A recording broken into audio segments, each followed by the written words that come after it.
Good morning friends, Mishra sir mining class YouTube channel में आपकी पुनः स्वागत है फ्रेंड्स।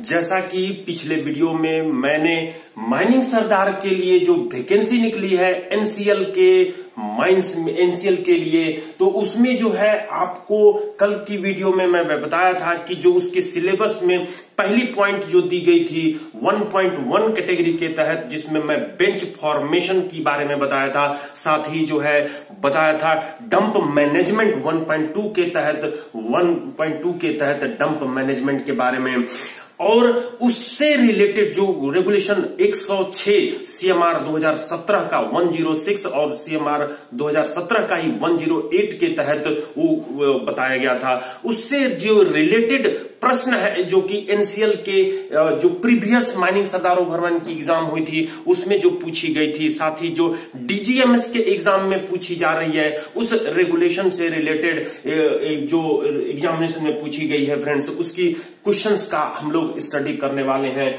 तो चलिए मिश्रा सर माइनिंग क्लास की जो यूट्यूब चैनल है उसको सब्सक्राइब कर दीजिए, लाइक कर दीजिए और अपने फ्रेंड्स के पास भी शेयर कीजिए और उन्हें भी कहिए कि सब्सक्राइब करें फ्रेंड्स। साथ ही अगर कोई कमेंट देनी हो या डाउट हो आपको तो आप कमेंट बॉक्स में कमेंट दीजिए और अपनी स्टडी को पक्का करते हुए एग्जामिनेशन में पास होकर के दिखाइए, जॉब लेकर के दिखाइए फ्रेंड्स। साथ ही जो है अपने लाइफ को बेटर बना सके, लिविंग स्टैंडर्ड को और ऊंचा कर सकें फ्रेंड्स। और जो डीजीएमएस के कैंडिडेट्स जो एग्जामिनेशन देने वाले हैं, माइनिंग सरदार ओवरमैन के कैंडिडेट्स या लेजिस्लेशन के कैंडिडेट्स, वो मेरी इस वीडियो की, आज की वीडियो या आने वाली वीडियो की सीरीज को स्टडी करके अपने एग्जामिनेशन को पास करके सर्टिफिकेट गेन कर सकें और साथ ही प्रमोशन के लिए एलिजिबल हो जाए। तो आपके सामने मैं ये शेयर कर रहा हूं जो विगत वर्ष की क्वेश्चंस आई हुई थी, जो जिसके संबंध में मैं ये पिछले वीडियो में ही बता चुका था। क्या थी क्वेश्चन, क्या था ये रेगुलेशन 106 रेगुलेशन, जो कि मैं ऊपर में हेडिंग आपको दिखाई दे रही होगी, थोड़ा मैं और स्पष्ट विजिबिलिटी के लिए थोड़ा क्लियर कर दे रहा हूं फ्रेंड्स। तो आपको ये दिखाई दे रही होगी कि ऊपर में लिखा हुआ है एनसीएल माइनिंग सरदार 1.1 open cast mine bench formation regulation 106 के तहत ये प्रश्न आपके सामने पेश कर रहा हूं मैं फ्रेंड्स। तो आपको ये प्रश्न दिखाई दे रही होगी। क्या कह रहा है प्रश्न? रेगुलेशन 106 का ही 4 पॉइंट था सब रेगुलेशन, जिसमें मैं कल समझा चुका था कि फॉर सॉफ्ट सॉयल यानी कि नरम मिट्टी, मुर्रम या इसी तरह का अन्य ग्राउंड एक्सेट्रा मैं कह दिया हूं, वहां पर जो बेंच की हाइट है वो कैपिटल एच से शो कर रहा हूं, वो नॉट ग्रेटर देन 3 मीटर होनी चाहिए। साथ ही जो बेंच की विड्थ होगी वो not less than 3 times the height of the bench, 3 into capital H कर दिया हूं। तो यहां पर जो मुर्रम ग्रेवल मिट्टी में जो बेंच की हाइट और विड्थ की बात की जाती है, जो कि 106 का ही यानी कि ओपन कास्ट मैकेनाइज्ड माइंस के लिए जो आप बेंच हाइट तैयार करते हैं उसमें 3 मीटर से अधिक नहीं होनी चाहिए और बेंच विड्थ जो है जो हाइट रखते हैं उसका 3 टाइम से कम नहीं होनी चाहिए। अब यहाँ पे देखिए एक क्वेश्चन जो आई हुई थी विगत एग्जामिनेशन में, जो आपके सीनियर्स ज्वाइन कर चुके हैं, वो एग्जाम दे चुके हैं, इसकी वो प्रश्न में उनके प्रश्न में आई थी। क्या पढ़ते हैं friends? What are the size of bench in gravel debris ground of mechanized open cast mine? तो यहां पर ऑप्शन ए कहता है, प्रश्न का मतलब समझ लेते हैं फ्रेंड्स, कि मैकेनाइज्ड ओपन कास्ट माइन का ग्राउंड जो ग्रेवल और ड्रेवरीज का है उसमें जो बेंच का साइज होगा वो क्या होगा? ऑप्शन ए 3 मीटर एच यानी कि height, 3 metre height into 8 metre width. Option B 3.5 metre height और 9 metre width. C number 2.5 metre height into 9.5 metre width. D number A and B both, E number B and C both. तो यहां पर आप एक कह चुके हैं कि 3 मीटर से तो अधिक नहीं होगी बेंच की हाइट, तो 3 मीटर से अधिक यानी 3.5 मीटर तो ये नहीं हो सकती। अब यहां पर बी और सी होने की संभावना है। बेंच की हाइट 3 मीटर से कम ही होगी। लेकिन यहां पर जो विड्थ कहता है कि 3 मीटर अगर बेंच आप रख रहे हैं तो 3 टाइम्स 9 मीटर होगी, तो 9 मीटर से तो कम नहीं होगी। 9 मीटर से कम नहीं होगी, इसका मतलब है कि आप 3.5 मीटर आप जो बोल चुके हैं कि नहीं होगी। अब उस केस में बेंच विड्थ जो है 9 मीटर से कम नहीं होने पर 9.5 मीटर होगी। तो यहां पर जो है आप ऑप्शन सी जो आपको दिखाई दे रही है वो 2.5 मीटर हाइट और 9.5 मीटर विड्थ, ऑप्शन सी को आप रख सकते हैं। ए और बी को तो नहीं रखेंगे क्योंकि विड्थ जो है 8 मीटर से कम 9 मीटर से कम हो जा रही है, तो उस केस में आप इसको नहीं रखते। अगर आप 3 मीटर हाइट रख रहे हैं तो 9 मीटर यहां पे होनी चाहिए थी। अगर यह 2.5 मीटर रख रहे हैं तो उसका 3 गुना कितनी होगी, 2.5 का 7.5 मीटर, और उससे अधिक होनी चाहिए, तो 9.5 metre is the better option. तो यहां पर आप ऑप्शन सी को टिक लगा सकते हैं। ऑप्शन सी को टिक लगाते हुए आगे बढ़ते हैं फ्रेंड्स। यहां पर रेगुलेशन 106 का 5 ही मैं पिक्चर बना करके ड्रॉ करके बताया था कि बेंच विड्थ जो होती है उसके संबंध में क्या कहा गया है। तो जो यहां पर MW है उसको विड्थ ऑफ वाइडेस्ट मशीन, यानी मशीन का जो विड्थ है उसके बारे में बात की जा रही है, मशीन विड्थ के बारे में बात की जाती है। तो widest machine width plus 2 metre से की होगी, या डंपर विड्थ का 3 गुने से कम नहीं होगी, या फिर जो है जो विड्थ है बेंच की वो आपका जो बेंच हाइट है उससे कम नहीं होगी, या इनमें से जो अधिक होगा उससे कम नहीं होगा। तो इन तीनों में से जो अधिक होगा उससे कम नहीं होगा, ये आपको कल ही मैं बता चुका था। आज की इस पर जो क्वेश्चंस है जो पूछी गई है उसको मैं आपको दिखाता हूं नेक्स्ट क्वेश्चन नंबर 2 के तहत। देखिए क्वेश्चन नंबर 2 क्या कहता है। What is the bench width in the hard rock in OCM if width of widest machine is 15 metre. Hard rock में ओपन कास्ट खान है और उसमें जो बेंच का width of the widest machine दिया हुआ है 15 मीटर, यानी कि जो मशीन आप एक्सवेटिंग के लिए लोडिंग के लिए इस्तेमाल कर रहे हैं उसकी विड्थ दिया हुआ है कितना दिया हुआ है 15 metre. Width of widest dumper, dumper की जो चौड़ाई दी हुई है 5.5 मीटर दी हुई है, और digging height of the excavator दिया हुआ है 20 metre, and bench height is 17.5 metre, और बेंच हाइट जो है दिया हुआ है 17.5 मीटर। तो उस केस में what is the bench width, bench width क्या होगी।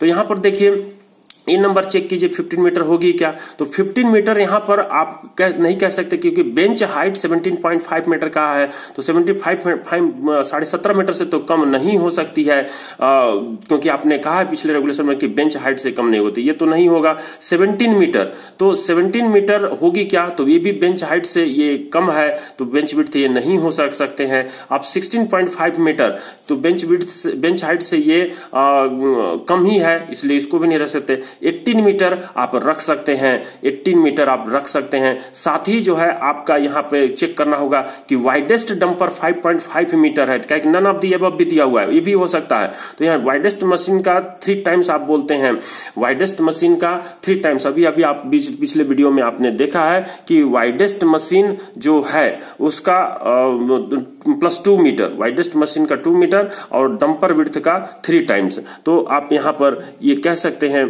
कि इसमें जो वाइडेस्ट डंपर है उसका 3 टाइम्स करिएगा तो 5 या 15, और ये 17.5 मीटर हो रहा है, 17.5 मीटर हो रहा है, 3 टाइम्स इसका करिएगा तो। और इसमें जो 15 है तो 15 में 2 प्लस कीजिएगा तो 17 मीटर आएगा। तो ये जो यहाँ सबसे अधिक हाइट दे रही है 17.5 मीटर, यानी D number option is the right answer friend. तो आप समझ गए होंगे कि इस तरीके से ट्विस्टेड करके प्रश्न देगी, क्योंकि नंबर ऑफ कैंडिडेट यहाँ पर अभी बहुत दिनों से वैकेंसी न निकलने के चलते जो है कैंडिडेट की संख्या बढ़ गई है, इसलिए क्वेश्चन भी थोड़ी सी आएगी घुमा करके, आपको समझना होगा कि कैसे ये बनेगी। आपको नहीं समझ में आई है तो फिर से बताइएगा, मैं समझाने का कोशिश करूंगा फ्रेंड्स। कमेंट बॉक्स में जरूर कमेंट्स दीजिएगा। अब देखिए CMR 106 का जो सब रेगुलेशन 6 है उसमें एक प्रश्न आपकी मैं दे रहा हूं, उसी से रिलेटेड 6 के तहत क्या कहा गया है। इन निगाही माइन जो NCL की माइंस है under which sub regulation CIM में परमिट और require the width of bench is not greater than the height of bench. यहां पर कहा जा रहा है कि CMR 106 के 6 के तहत जो CIM परमिट देते हैं या मांग करते हैं कि जो बेंच हाइट है उससे आपको हम ग्रेटर नहीं विड्थ बनाना चाहते हैं तो वो किस रेगुलेशन के तहत ये ऐसा परमिशन हम लोगों को लेना है वो है रेगुलेशन सब रेगुलेशन 6, जिसके संबंध में मैं नेक्स्ट पेज में आता हूं और देखिए क्या कहता है ये। तो सब रेगुलेशन 6 के तहत वो परमिशन लेते हैं कि हमको जो बेंच की विड्थ होगी वो हाइट से कम रखनी है, तो उसके तहत हमको डीजीएमएस परमिशन देंगे, कंडीशंस लगाएंगे, शर्तें लगाएंगे और उस पर हमको फॉलो करते हुए बेंच की विड्थ को कम रख सकते हैं, लेकिन सीआईएम के परमिशन के साथ। अब देखिए यहां पर जो क्वेश्चन नंबर 2 थी, मैं यहां पर क्वेश्चन नंबर 11 रखा हूं सीक्वेंस नंबर, कोई दिक्कत नहीं है, आप इसी से रिलेटेड है, इसको आप करके देखिए, जो कि रेगुलेशन 106 से रिलेटेड ही है, 108 से या 106 से रिलेटेड होगी।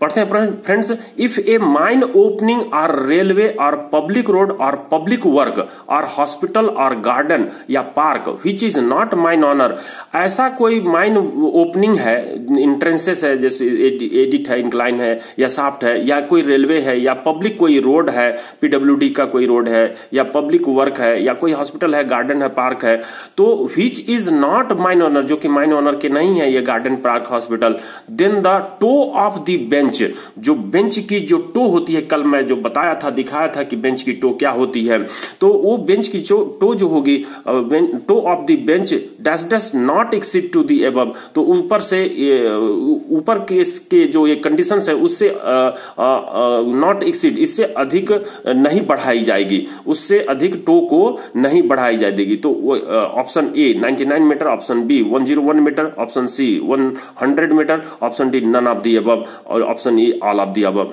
तो 100 मीटर के अंदर within the toe of the bench within the 100 metre के अंदर जो है ये नहीं रखी जाएगी, यानी कि टो को नहीं बढ़ाई जाएगी। तो यहां पर आप अगर मैं दिखाना चाहूं एक बेंच बना करके, तो जिसमें आप ये कह सकते हैं कि यहां पर आपकी ये पब्लिक रोड गुजरी हुई है, ये जो है पब्लिक रोड है, ये पब्लिक रोड है, और आप जो है बेंच का जो टो कहते हैं वो आपकी यहां तक पहुंच गई है, तो बेंच का टो ये वाली हो गई, ये क्रेस्ट बोलते हैं आप, ये टो बोलते हैं। तो ये टो से जो ये होगी, ये जो दूरी होगी वो 100 मीटर से, क्योंकि ये स्पॉइल डंप है, ये क्या है, स्पॉइल डंप है, स्पॉइल डंप है। तो इस स्पॉइल डंप के टो को आप जो है बढ़ाते जाते हैं डंपिंग करके, तो ये आप 100 मीटर के अंदर आप नहीं लाएंगे, 100 मीटर आपको सेफ डिस्टेंस रखनी है फ्रेंड्स। तो ये आप समझ गए होंगे, जो कि ये जो रेगुलेशन है ये आपका 108 का सब रेगुलेशन 5 के तहत ये बात कही गई है, सब रेगुलेशन 5 के तहत ये बात कही गई है। तो ये बात आप समझ लिए, 108 का 5 आप समझ लिए। अब देखिए नेक्स्ट में कहता है, कौन सी क्वेश्चन नंबर है, 12 है, आपको दिखाई दे रही होगी। क्वेश्चन नंबर 12 क्या कहता है, जो कि which type of fencing is erected around the toe of spoil, spoil है ये,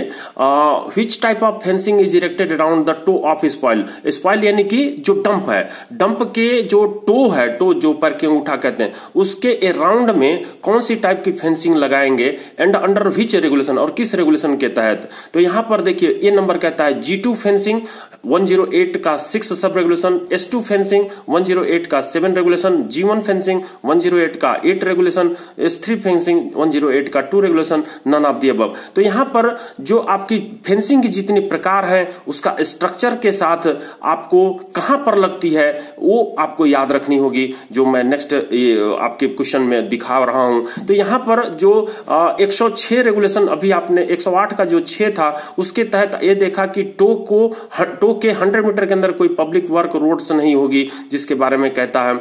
7 में कहता है टो की जो है आपकी यहां पर जो 6 की जो है 6 में ही कहा होगा कि फेंसिंग से संबंधित, तो यहां पर 6 में आपकी फेंसिंग कहा है, और ये जो आपकी पिछली वाली वीडियो थी उसमें 5 सब रेगुलेशन थी और 6 में ही फेंसिंग की बात कहा है। तो 6 में फेंसिंग तो है, साथ में यहाँ पे G2 फेंसिंग, आप इस प्रश्न में देखिएगा कि G2 फेंसिंग जो होती है वो किसके लिए होती है, ट्राम लाइन और गेंट्रीज के लिए होती है, और टॉप टॉप ऑफ वर्किंग के लिए G2 इस्तेमाल करते हैं, वो टॉप ऑफ वर्किंग ओसीएम का टॉप के लिए, और मूविंग फ्रंट ऑफ टो के लिए भी जो है G2 फेंसिंग का इस्तेमाल करते हैं। तो यहां पर हम लोग जो है G2 फेंसिंग का इस्तेमाल तो करते ही है। 108 का 6 नंबर होगी। 10 S3 फेंसिंग भी इसके लिए आप इस्तेमाल करते हैं, किसके लिए, टो के लिए, लेकिन 108 का 2 में ये नहीं दिया हुआ है। उस फेंसिंग का बात जो कही गई है वो 6वें नंबर सब रेगुलेशन में कही गई है, इसलिए option A is the right answer होगी। ऑप्शन जो रेगुलेशन 108 का 8 है उसमें failure of slope of spoil bunk की बात क्या है, कहने के मतलब कि जो आपकी बेंच का जो स्लोप है वो जो 108 जिसमें आप बात करते हैं डंप के स्लोप की, तो ये डंप का जो स्लोप आपको दिखाई दे रहा है ये फेल्यूर होकर के कई एक्सीडेंट करा चुका है। ईसीएल का जो माइंस में उसमें जो है एक्सीडेंट हो चुकी है। तो ये जो डंप फेल्यूर है, डंप फेल्यूर के संबंध में एक बात कही गई कि डंप फेल्यूर या बेंच फेल्यूर को रोकने के लिए प्रॉपर प्रिकॉशंस बरते जाएंगे, प्रॉपर लॉ तैयार किए जाएंगे। खान के मैनेजर इसके लिए क्या तैयार करेंगे, साइंटिफिक स्टडी करके उसके लिए तैयार करेंगे, जिसके मॉनिटरिंग के लिए SSR slope stability radar install की जाती है, जो कि सबसे पहले SSR स्लोप स्टेबिलिटी रेडार को रामपुर अगुछा राजस्थान माइंस का, ये रामपुर अगुछा और बलेरिया माइंस है जहां पर स्लोप स्टेबिलिटी रेडार स्टेब्लिश की जाती है, की गई थी, और अब तो बहुत सारे माइंस में स्टेब्लिश की जाती है। तो ये क्या करती है कि जो स्लोप स्टेबिलिटी रेडार है वो जो है यहां से ये स्लोप स्टेबिलिटी रेडार जो है यहां पर अगर स्टेब्लिश कर दिए हैं तो इससे जो है ये सिग्नल जाती है, और ये सिग्नल जाकर के इससे रिफ्लेक्ट होकर के वापस आती है, और अगर इसकी फ्रीक्वेंसी में कोई परिवर्तन आती है तो ये इसको सेंस करता है, डिटेक्ट करता है, और इलेक्ट्रोमैग्नेटिक सिग्नल के तहत जो है ये फ्लिंकरिंग के तहत ये जो है शो करता है कि इसमें डिफ्लेक्शन हो रही है, इसमें डिटेरियोरेशन हो रही है, और उसके फेल्यूर के 7 दिन पहले ये जो है इंडिकेशन दे देता है, यहां तक कि ऑडियो विजुअल सिग्नल भी देने लगता है। फ्रेंड्स, तो ये SSR थी जो कि बेंच फेल्यूर और डंप फेल्यूर से संबंधित बात कही गई है। ये कितने प्रकार की होती है मैं इसके लिए नेक्स्ट वीडियो में जो है अपलोड करूंगा, बेंच फेल्यूर और डंप फेल्यूर के से संबंधित। यहां पर आप ये देखिए जो रेगुलेशन 108 का 8 के तहत हम लोग उसकी स्टडी करेंगे। अब यहां पर देखिए नेक्स्ट क्वेश्चन कहा हुआ है जो फेंसिंग से रिलेटेड ही है, इसी से related, which of the following type of fencing to be provided in case of moving front of the machinery.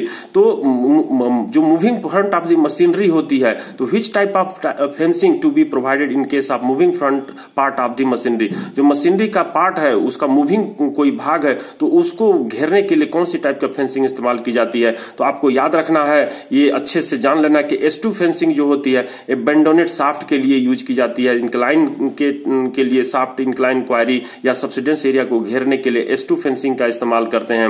अब G2 फेंसिंग का ट्राम लाइन जो ब्रिज होती है, ट्रैक लाइन जो गई रहती है उसके ऊपर अगर कोई रोड पार कर रही है तो उसको घेरने के लिए हम लोग G2 फेंसिंग का इस्तेमाल करते हैं। गेंट्रीज का घेरने के लिए उसका इस्तेमाल करते हैं। S3 या G2 फेंसिंग का इस्तेमाल जो हम बता चुके हैं अभी G1 और G5 फेंसिंग का moving and dangerous part of machinery. तो डेंजरस पार्ट ऑफ मशीनरी के लिए ही बात कहा है कि जो मूविंग पार्ट होते हैं वो डेंजरस होते हैं। तो G1 और G5 यहां पर आंसर डी को टिक लगा के आप आगे की ओर बढ़ सकते हैं फ्रेंड्स।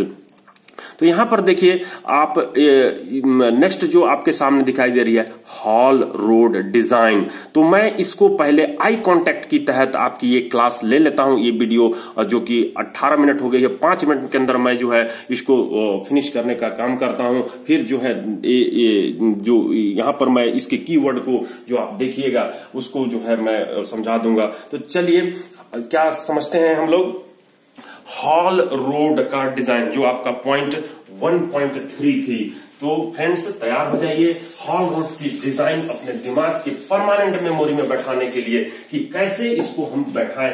हॉल रोड जो फेस से ओपन कास्ट माइन का जो फेस होता है वहां से डंप तक, कोल डंप हो या फिर ओबी डंप हो, या फिर जो है ओबी डंप से जो हम लोग डिस्पैच कर लेते हैं या कोल डंप से जो हम लोग डिस्पैच करते हैं मटेरियल को, उसके लिए जो हॉल रोड बनती है तो इसके तहत हम लोग रेगुलेशन जो 101 हॉल रोड डिजाइन इसकी पढ़ने वाले हैं। हॉल रोड डिजाइन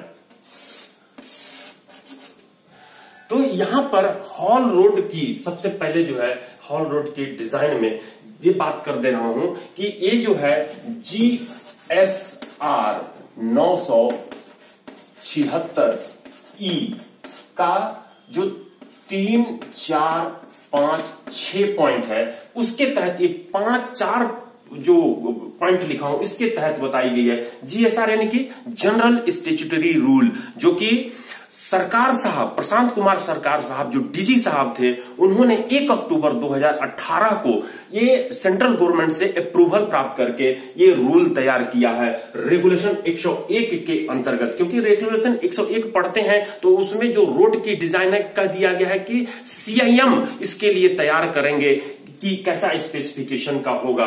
तो यहां पर हम लोग बात करते हैं तीसरे रूल की। तीसरे रूल में क्या कहता है, तो ये जो अपना हॉल रोड है वो हॉल रोड जिसको हम लोग कहते हैं कि ये आपकी हॉल रोड है, ये हॉल रोड है जिसमें आप बीच में जो है डिवाइडर बनाए हुए हैं। तो ये कौन सी हॉल रोड हो गई, 1 वे टाइप की हो गई, ये 1 वे टाइप की हो गई। और 1 वे टाइप की जो हो गई तो इसमें जो डंपर चलती है ये डंपर, तो ये डंपर का जो वाइडेस्ट डंपर आप यूज करते हैं, widest width of widest dumper, width of widest dumper, ये विड्थ ऑफ वाइडेस्ट डंपर, जिसको मैं यहां पर शो कर रहा हूं, width of widest dumper, width of widest dumper, उसकी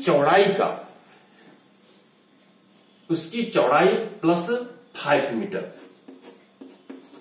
5 मीटर से कम नहीं होनी चाहिए। तो width of widest dumper plus 5 metre से कम नहीं होनी चाहिए। ये हो गई रेगुलेशन नंबर कौन सी, 3, sub rule number 3, width of widest dumper plus 5 metre if 1 way road, 1 way road. तो इसको लॉकिंग लाइन लगा दिया जाए। अब यहां पर आपको चौथी नंबर को ध्यान में रखना है कि इसी में कहता है कि यदि हॉल रोड आपकी 2 वे है, 2 वे है कहने का मतलब कि इधर से अगर आ रही है तो इधर से ये जा रही है, तो यहां पर जो डंपर की जो चौड़ाई होगी, हॉल रोड की जो चौड़ाई होगी वो चौड़ाई जो वाइडेस्ट डंपर है, width of widest dumper, width of widest dumper का 3 टाइम्स प्लस 5 मीटर से कम नहीं होगी। ये हो गई। आप पिक्चर के थ्रू समझने का प्रयास कीजिए कि width of widest dumper into 3 plus 5 metre से कम नहीं होगी। ये कौन सी के लिए हो गई, 2 वे के लिए हो गई। ये 2 वे, इफ यहां पर लिख सकते हैं कि इफ 2 वे रोड, इफ 2